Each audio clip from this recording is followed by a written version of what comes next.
Ever wondered why one steel company makes billions while another barely survives, even though they produce the same steel?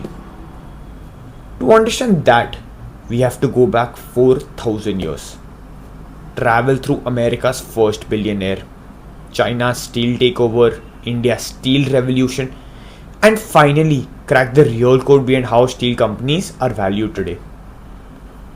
Because in steel, it's never just about production. If you like decoding industries like this, make sure you subscribe the channel. Now let's start the story. Imagine this. The history of steel is kind of like a long epic saga that goes way back.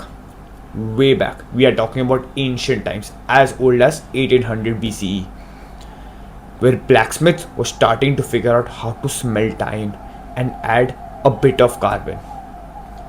That little tweak made it so strong, and basically early steel was born. Now fast forward through centuries, different cultures got in the game. In ancient India, they were making legendary Wootz steels, super strong and admired across the world. Over in China, during the Han Dynasty, they were refining their own steel techniques too. Each civilization added a little to the puzzle.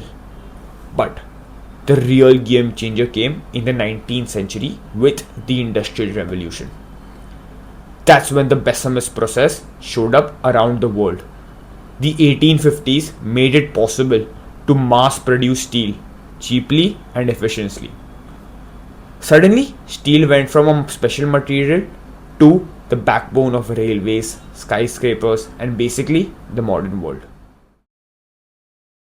So now that we've just unwrapped up our history, let's dive deep into the nitty and gritties of what steel actually is. Basically, steel is this amazing alloy, which is just a fancy way of saying it's mostly iron with a dash of carbon. Usually, we are talking about 0.1 to 2% carbon, and that little bit of carbon is what transforms iron into something much stronger and more versatile. And here's where it gets really fun. By tweaking that carbon content and adding other elements like chromium or nickel, you get all these different type of steels. That's how you get stainless steels that doesn't rust, or super strong alloys for skyscrapers and bridges. And speaking of the uses, steel is everywhere. It's in the bones of our building, the cars we drive, the ships, and the railways that move. It's in everything around you, even in the kitchen appliances. Basically, steel is behind the scene hero holding up our modern world. But over time, production of steel has changed its hands. And here we don't mean changing hands by companies, but nations. Back in the late 1800s, the US was the absolute king of steel. We had this guy, Andrew Carnegie, who was like the original steel billionaire. And he helped the US churn out tens of millions of tons of steel and really set the stage. But then, fast forward to the 20th century, and here comes China. Now, China didn't just join the party, they pretty much took it over.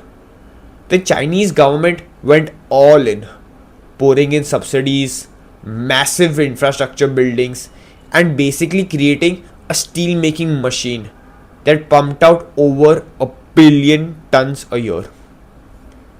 That's more than half of the steel all the world is just producing. Meanwhile, the US steel industry started to slow down, costs were higher, competition was tougher, and a lot of those old steel mills couldn't keep up.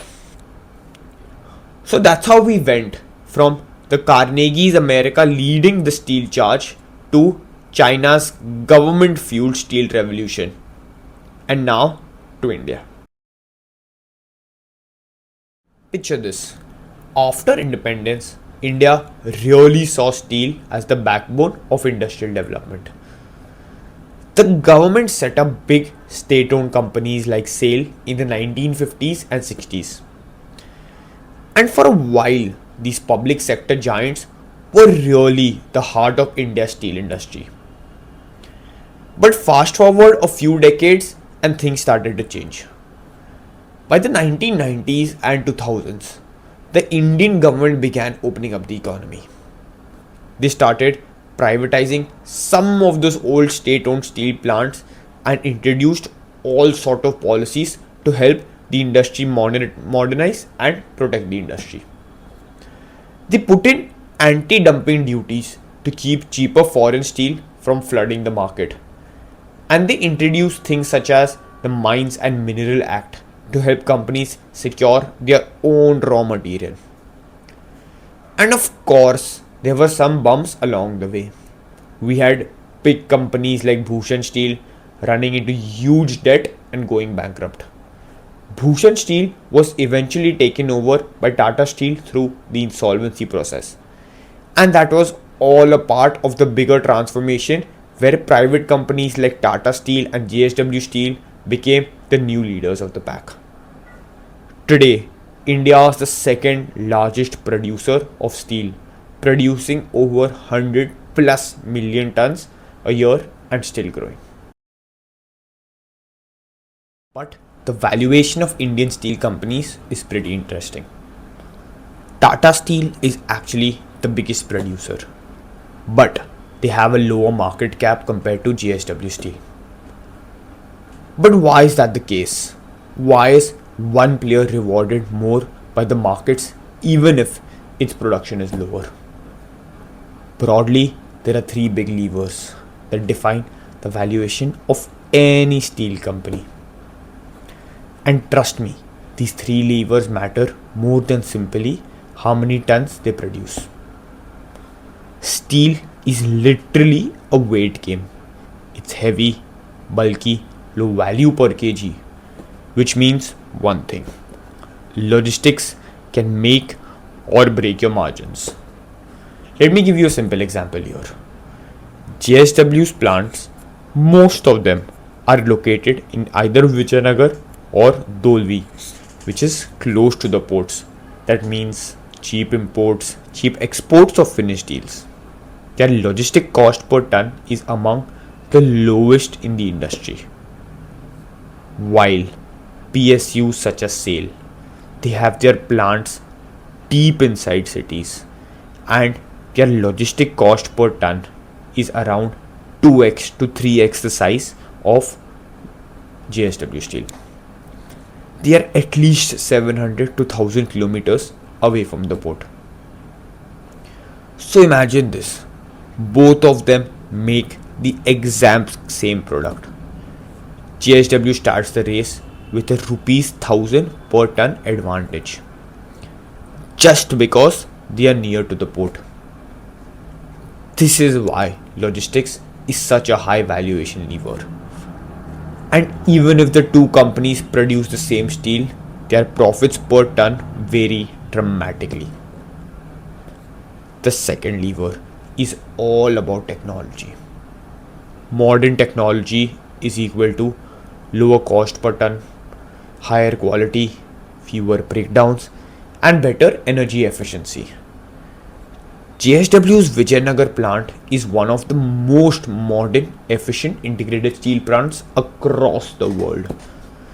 They've used advanced technology, high efficiency mills, digital systems, and a world-class energy recovery unit. Their cost of covering iron ore final steel is extremely competitive. On the other side, older PSU plants like SAIL units, they run with legacy technology which were decades ago formulated. Lower automation, higher energy usage, older blast furnace technology, higher production cost, and lower consistency. Technology directly improves EBITDA margins by at least 5 to 10% and also increases energy efficiency. Better technology is equal to better tonnage economics, which is equal to higher profitability, which is equal to higher valuations. The third big lever is what kind of steel you sell, not how much steel you make. Not all steel earns the same rupee. Let me break this down. TMT bars, construction steel, low margin, high volume.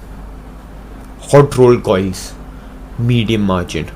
Cold roll coils, galvanized steel, auto graded steel, electric steel, high margins, specialty products. Now look at the offering of each company. Tata Steel has large exposure to flat steel and auto graded steel, which gets them slightly better margins. JSW Steel is the king of value added products. Coated steel, galvanized steel, automated steel, color coated steel, all margins are accretive. SAIL meanwhile still has heavy dependency on long products and older commodity grades, so low margins. So even if SAIL and JSW produce the same amount of steel, JSW earns more per ton simply because they are selling higher value steel products. These three levers, logistics, technology and product mix, combine into one number, margins. And here's where things become crystal clear. JSW has among the highest EBITDA profit margins per ton compared to Tata Steel. At the same time, SAIL is also the lowest per ton margin among the industry. That's it. That's the whole game. JSW sells slightly less steel than Tata, but they move it cheaper. They make it cheaper. They sell high value grades. Their plants run more efficiently. Their sweat, their assets, and their margins are among the highest. Which is why the market rewards JSW with the highest market cap in India, even though Tata produces more tons. And that's exactly why JSW Steel ends up being the most profitable steel company in India. Not because they make the most steel, but because they make the smartest, cheapest, and the most value added steel. Steel may look the same story everywhere, but the story behind each ton is completely different. And that's what decides who dominates this market. This is No Noise, where we understand what really matters.